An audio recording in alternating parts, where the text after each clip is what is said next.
मैं doctor Irshad Ali Khan, associate professor political science, government Bangar college Jindwana में कार्यरत हूँ।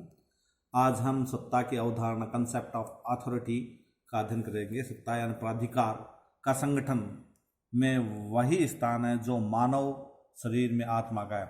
जिस प्रकार आत्मा के बिना शरीर निष्क्रिय हो जाता है, उसी प्रकार जब तक हम एक संगठन में सत्ता की उचित व्यवस्था नहीं करेंगे तो वह कार्यशील नहीं हो सकेगा। सत्ता को किसी भी संगठन का मस्तिष्क भी कहते हैं, क्योंकि यह उस संगठन के लिए निर्णय लेने और उन्हें क्रियान्वित करने का कार्य भी करती है। राजनीति विज्ञान की दृष्टि से सत्ता की अवधारणा का अपना विशिष्ट स्थान है, क्योंकि सत्ता के द्वारा ही कोई राजनीतिक व्यवस्था अपनी राजनीतिक प्रक्रियाओं का संचालन करती है, अपने कार्यों को संपन्न करती है तथा प्रशासन में पद, सोपान, समन्वय, संचार, अनुशासन तथा प्रत्यायोजन आदि की व्यवस्था करती है। सत्ता का आधार औचित्यपूर्णता है, इसलिए सत्ता का प्रयोग एक राज्य व्यवस्था को औचित्यपूर्ण सत्ता प्रदान करता है। सत्ता का अर्थ और प्रकृति परिभाषा में हम कह सकते हैं, राजनीति विज्ञान में प्राचीन काल से ही सत्ता की अवधारणा का विशेष महत्व रहा है। सभी राजनीतिक विचारकों ने सत्ता की अवधारणा का प्रत्यक्ष अथवा अप्रत्यक्ष उल्लेख किया है। सत्ता की अवधारणा का प्रारंभिक रूप सुकरात, प्लेटो, अरिस्टो के चिंतन में दिखाई पड़ता है। सत्ता के अंग्रेजी पर्यायवाची शब्द अथॉरिटी की उत्पत्ति लैटिन भाषा के शब्द एक्टोरिटस से हुई है, जिसका शाब्दिक अर्थ है बढ़ाना। रोमन साम्राज्य में सार्वजनिक सभा द्वारा पारित प्रस्तावों को जब सीनेट अपनी सहमति व स्वीकृति प्रदान कर देती थी, तो यह माना जाता था कि उन प्रस्तावों के ऑक्टोरिटस प्राप्त हो गई है, अर्थात उन प्रस्तावों के राजनीतिक मूल्य, औचित्य एवं कानूनी शक्ति में वृद्धि हो गई है। इस प्रकार सीनेट के ऑक्टोरिटस में सत्ता के लक्षण मौजूद थे। आधुनिक राजनीति विज्ञान सत्ता को एक प्रमुख अवधारणा के रूप में मान्यता देता है। परिभाषा के रूप में हेनरी फयोल के अनुसार सत्ता आदेश देने का अधिकार है और उसके पालन करवाने की शक्ति है। एलेन के अनुसार प्रत्यायोजित कार्यों के निष्पादन को संभव बनाने हेतु सौंपी गई शक्तियां एवं अधिकार सत्ता कहलाते हैं। पेटरसन के अनुसार आदेश देने व उसके पालन की आज्ञा देने की अधिकार सत्ता कहा जाता है। डेविस के अनुसार सत्ता निर्णय लेने और आदेश देने का अधिकार है। बायस्टार्ड के अनुसार सत्ता शक्ति के प्रयोग का संस्थात्मक अधिकार है, वह स्वयं शक्ति नहीं है।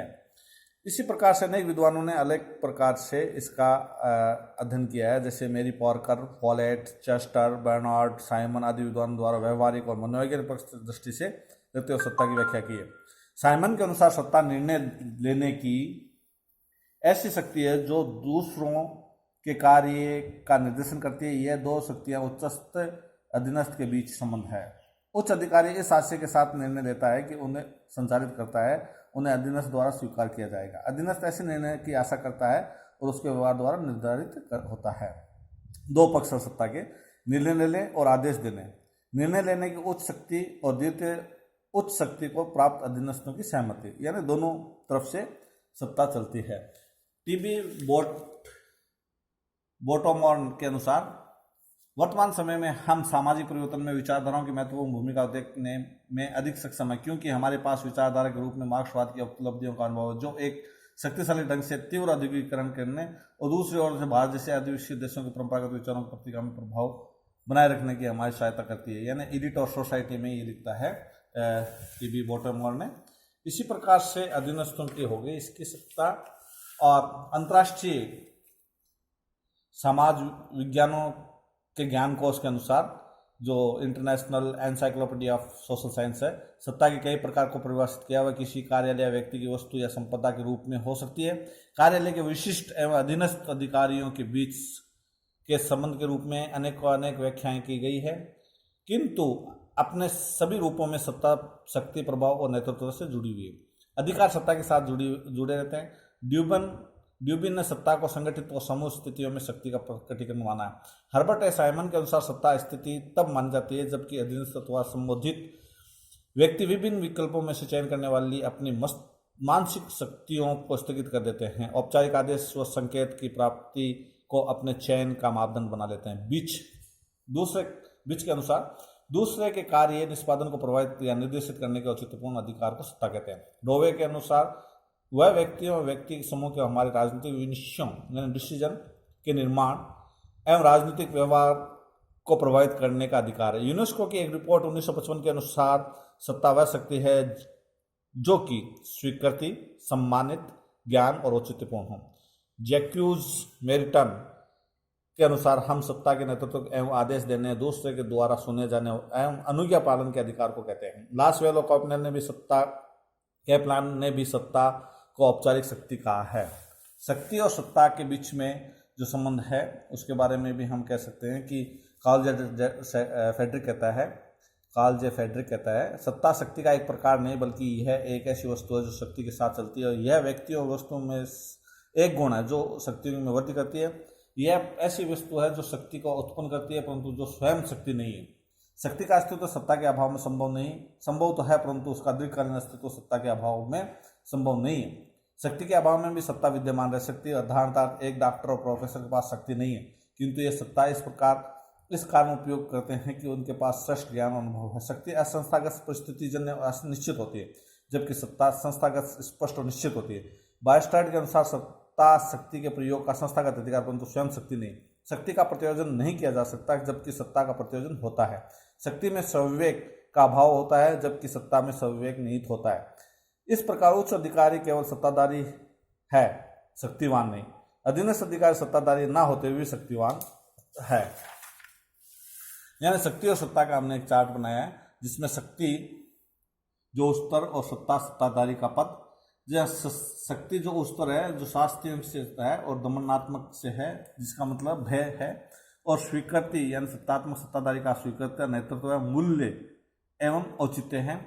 भय से सत्ताधारी और शास्त्रीय प्राप्त होती है, शक्ति प्राप्त होती है, और सत्ताधारी का पद से स्वीकृतियाँ इसमें स्तर जो है पूर्णता, स्वीकृति और प्रभाव आता है। अधीनस्थ अनुपालन के संबंध में सत्ता और प्रभाव में भी समानता है। जैसे व्यवहार में परिवर्तन लाने वाली प्रक्रिया का नाम सत्ता भी प्रभाव की तरह दूसरों के व्यवहार में परिवर्तन लाने वाली प्रक्रिया का नाम।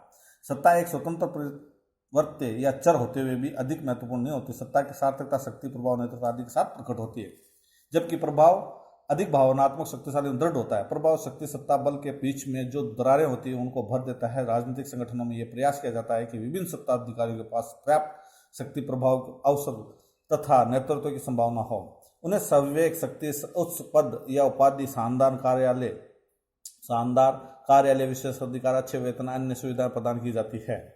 यानी सत्ता प्रभाव में और सत्ता औचित्य में भी सत्ता ऐसे औचित्यपूर्ण में भी जो समानता है।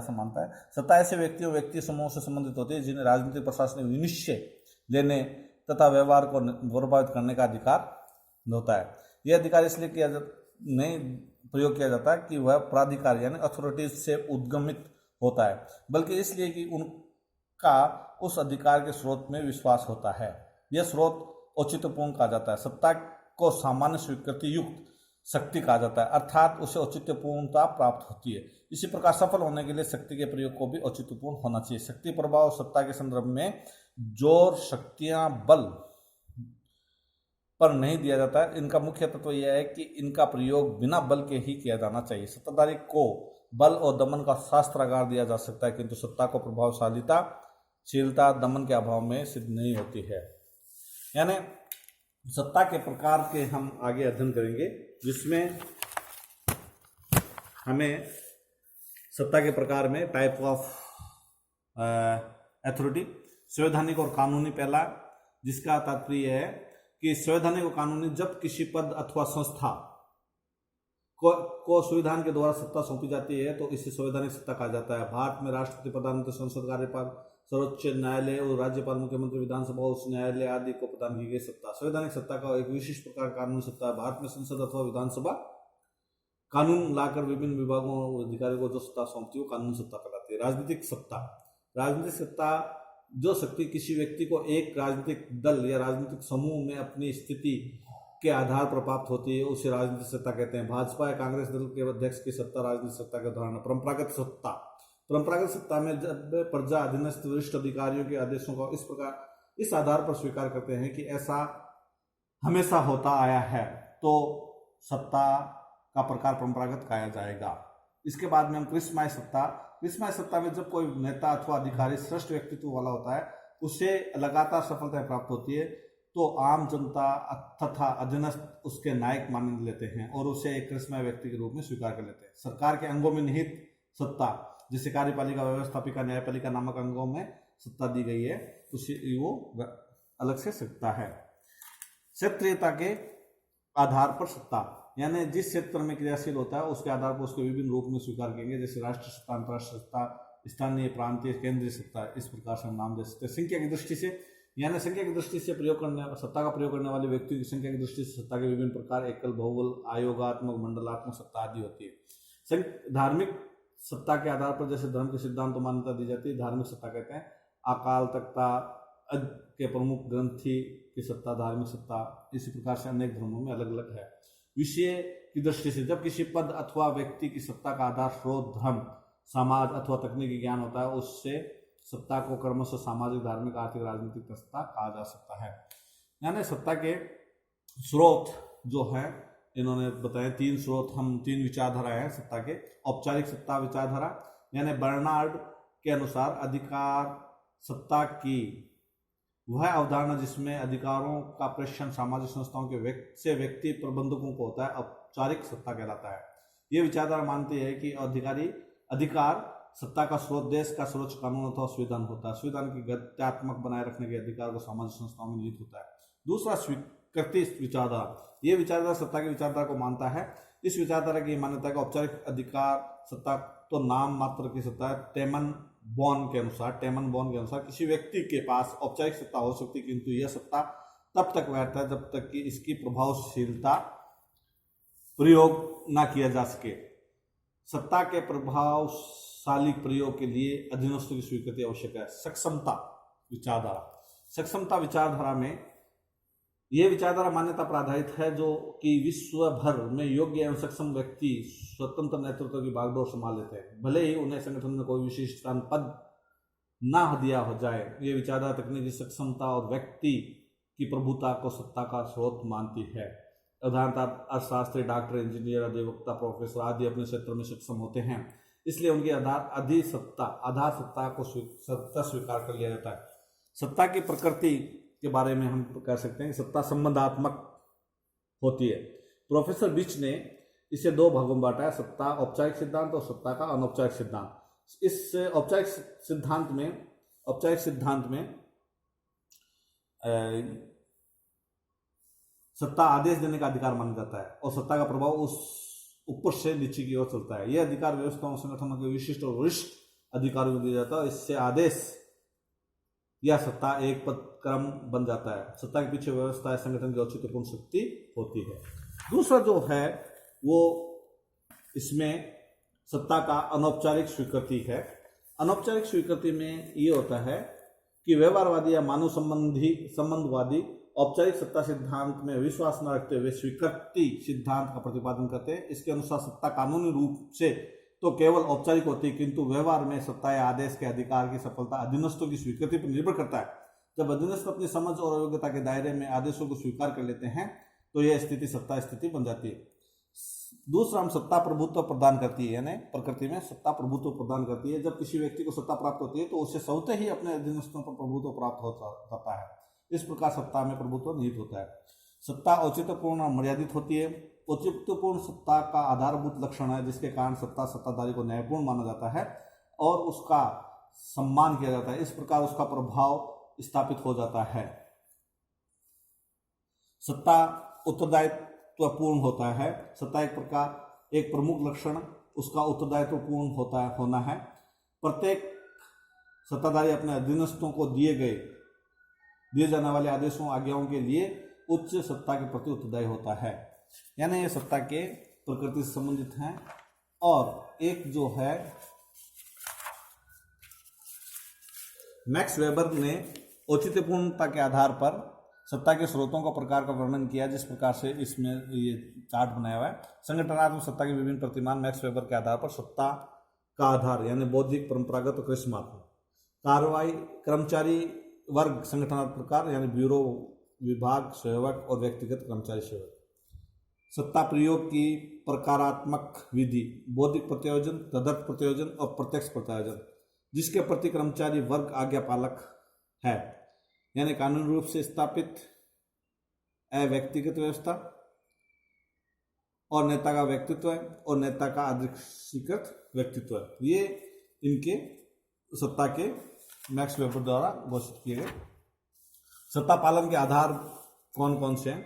जैसे सत्ता पालन क्यों किया जाता है, साइमन ने इससे सत्ता पालन के लिए 4 आधार बताए: विश्वास, एकरूपता, दबाव और वैधानिकता। यानी ये 4 जो विशेषताएं बताई हैं, जो विशेष रूप से सेबाइन ने बताई है, विश्वास, एकरूपता, दबाव और वैधानिकता। सत्ता की सीमाएं भी बताई गई है, जिसमें तकनीकी सीमाएं हैं। तकनीकी सीमाएं प्रौद्योगिकी का विकास काफी तेजी से हो रहा है, इसलिए प्रत्येक व्यक्ति को वही काम सौंपा जाना चाहिए जिससे वो दक्ष है। सत्ता का प्रयोग भली प्रकार नहीं कर सकेगा यद्यपि उसमें तकनीकी ज्ञान नहीं है। जैविक सीमाएं, जैविक सीमाओं में किसी भी प्रबंधक को अपने अधीनस्थ को ऐसे आदेश नहीं देना चाहिए जिन्हें अधीनस्थ इसलिए पूरा ना कर सके क्योंकि उनकी पूर्ति से जीवन समाप्त होने का खतरा हो। जैसे जहर चखने का आदेश देना, बिना उपकरण के बिजली का कार्य करने का आदेश देना। प्राकृतिक सीमाएं, जलवायु, वातावरण, भौगोलिक स्थिति, प्राकृतिक संकट आदि भी अधिकार सत्ता को सीमित करने की क्षमता रखता है। जैसे अभी इस समय कोरोना संकट आ रखा है और उससे सत्ता की सीमाएं लगी हुई है। और उसके बाद में कानूनी सीमाएं, देश का कानून प्रबंधकों का अधिकार सत्ता का सीमित करने की क्षमता रखता है। प्रबंधकों को उन आदेशों का पालन करने हेतु अधीनस्थ विवश नहीं किए जा सकते जिससे कानून व्यवस्थाओं का उल्लंघन होता है। मनोवैज्ञानिक सीमाएं, प्रबंधकों की अधिकार सत्ता को अधीनस्थों की प्रतिक्रियाओं भी प्रभावित करती है, इसलिए अधिकार सत्ता का प्रयोग करते समय प्रबंधकों को संभावित प्रतिक्रियाएं ध्यान में रखनी चाहिए। आर्थिक सीमाएं, प्रबंधकों की सत्ताएं यद्यपि काफी विस्तृत हो सकती है परंतु फिर भी संस्था के पास उपलब्ध आर्थिक साधन उनकी अधिकार सत्ता को सीमित करने की प्रवृत्ति रखते हैं। संस्कृति, जिसमें हम कह सकते हैं संस्कृति में